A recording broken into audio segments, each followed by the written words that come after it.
Hello, my name is Roland Dada, and this presentation is in the final project for our health informatics class and is on database analysis in regards to identifying the increased rates of traumatic brain injuries in the United States.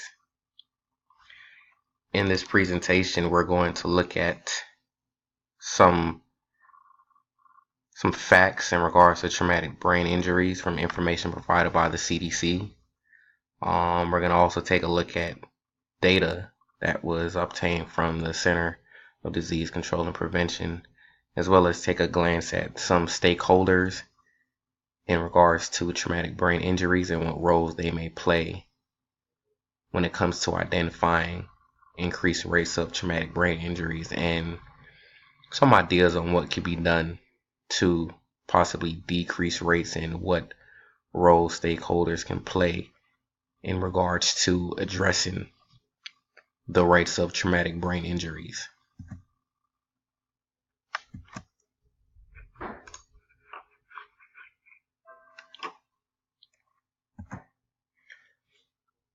First, let's look at some basic facts when it comes to traumatic brain injuries. Essentially, traumatic brain injuries is pretty self-explanatory. Traumatic, something that can happen to the brain that is traumatic. Any form of injury. This can be a blow to the head. You can obtain a traumatic brain injury by even piercing of the skull, which causes damage to the brain. Also, sudden movements. You ever notice why it's always instructed not to shake babies, newborns? They can possibly get traumatic brain injuries just from the sudden movements in the brain. The actual brain itself hitting the inside of the cranial cavity. When it comes to traumatic brain injuries, it's widely considered a non-traditional public health issue. The reason for this is because this injury can happen anywhere. It's not popular in the realm of public health.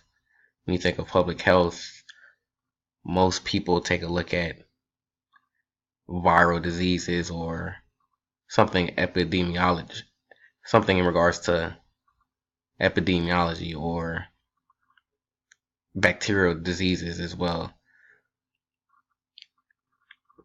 The three leading causes of traumatic brain injuries include falls, unintentional blunt trauma, and motor vehicle crashes.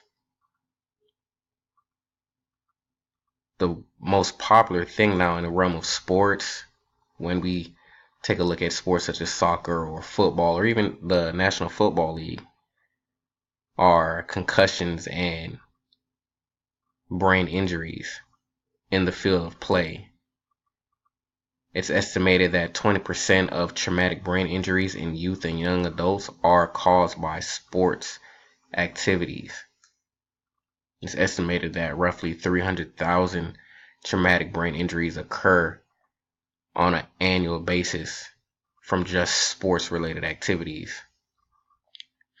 It's a great thing to point out that traumatic brain injury affects all demographics, and there's no prejudice when it comes to this public health issue or this injury. You can wake up in the morning when your alarm clock rings, get ready to go to work or even class, fall out the bed and hit your head on the nightstand, and from that you get a traumatic brain injury. It affects all people, and you can get a traumatic brain injury in the most peculiar and freakish ways. Let's take a look at this information from a previous infographic that I created previously, just to give you some basic points in regards to traumatic brain injuries. As stated before, traumatic brain injuries is 30% of traumatic brain injuries leads to death. Also, as stated in the previous slide, one of the major causes of traumatic brain injuries are in fact falls. There are some after effects that this injury can cause, where there's epilepsy, increase for conditions such as Alzheimer's or even Parkinson's. About 75% of traumatic brain injuries that occur each year are concussions or other forms of mild traumatic brain injuries. And nearly 4 in 5 traumatic brain injury related emergency department visits and deaths occur in the elderly population of individuals aged 65 and older. And these types of injuries are caused mostly by falls. When individuals fall and they have a blow to the head is one of the major causes of traumatic brain injuries. And it's kind of hard to, when you're falling, to brace yourself for injury that's going to occur to your head. Usually when you're falling and you're breaking your fall, you usually put your hands out to possibly protect your face or other body parts, but it's so easy to hit your head on any object, whether it's the floor, something like a desk or a cabinet, and something simple as that are key ways of obtaining or having a traumatic brain injury. Let's take a look at some data that I actually obtained from the CDC. If you take a look at this data table, it's a breakdown of traumatic brain injury related emergency department visits, hospitalizations, and deaths in the US from 2001 to 2010 at a rate of 100,000 people. As you can see, from 2001 to 2010, the emergency department visits actually increased on a yearly basis. Deaths actually decreased within this 10-year span, but on a small scale. Hospitalizations vary.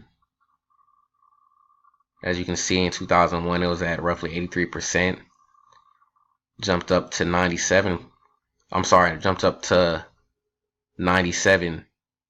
in 2004 and decreased to 91. We can also take a look at comparisons of deaths from traumatic brain injuries as well as hospitalizations. In this data table, the years are from 2001 to 2010. From the data table, you can see that the age group that resulted in the most deaths was in fact the elderly population.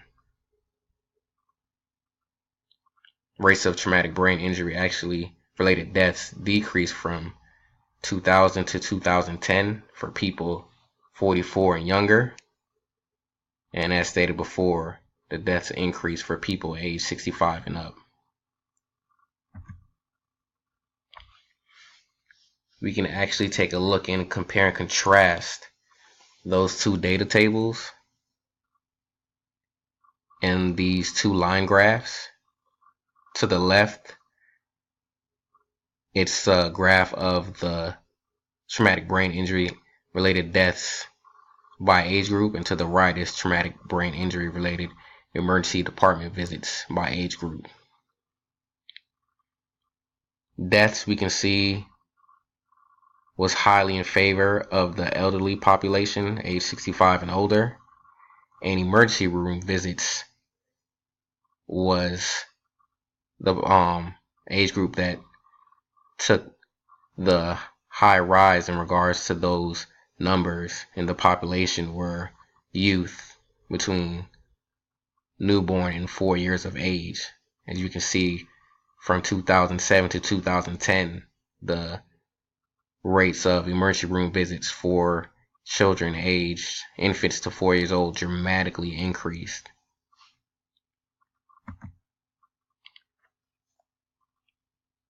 Now, in regards to traumatic brain injuries, let's take a look at some stakeholders. As stated before, traumatic brain injuries is not an injury that has prejudice. There's not a particular population or age group or group of people or demographic, in fact, that is highly susceptible to these types of injuries. This type of injury can happen anywhere to anyone. So in a cluster, some of the main stakeholders when it comes to traumatic brain injuries and addressing the issue and decreasing such injuries include medical providers, manufacturers of equipment, legislation, and government, as well as people in general, whether it be victims, parents of victims, athletes, coaches, organizations such as the NFL, the NCAA. They have such a high stake when it comes to traumatic brain injuries in their athletic programs.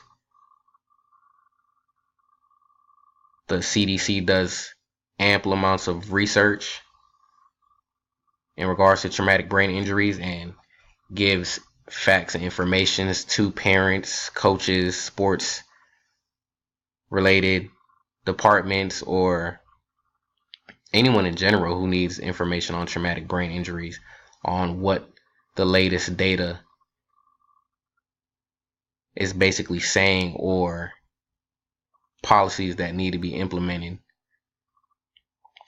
Equipment managers or manufacturers or supply chains play a role in traumatic brain injuries because they supply equipment that protects individuals from traumatic brain injuries, whether it's making helmets, even the military. The military is high on protective equipment such as helmets as well to prevent head injuries, whether it's from direct fire, bullets, falls, or any type of terrain that soldiers in fact may deal with and possibly incur a traumatic brain injury. Medical providers are key stakeholders in regards to traumatic brain injuries because they're the ones who's treating and diagnosing these types of injuries, especially emergency rooms and neurologists when they're taking MRI scans of the brain to see if a form of traumatic brain injury occurred. And sports is a high factor. It's a major factor when it comes to traumatic brain injuries because so much injuries are, as stated before, come from playing sports and direct blows to the head, whether it be concussions or helmet to helmet collisions or falls on turf or concrete. Such activities incur ample amounts of traumatic brain injuries.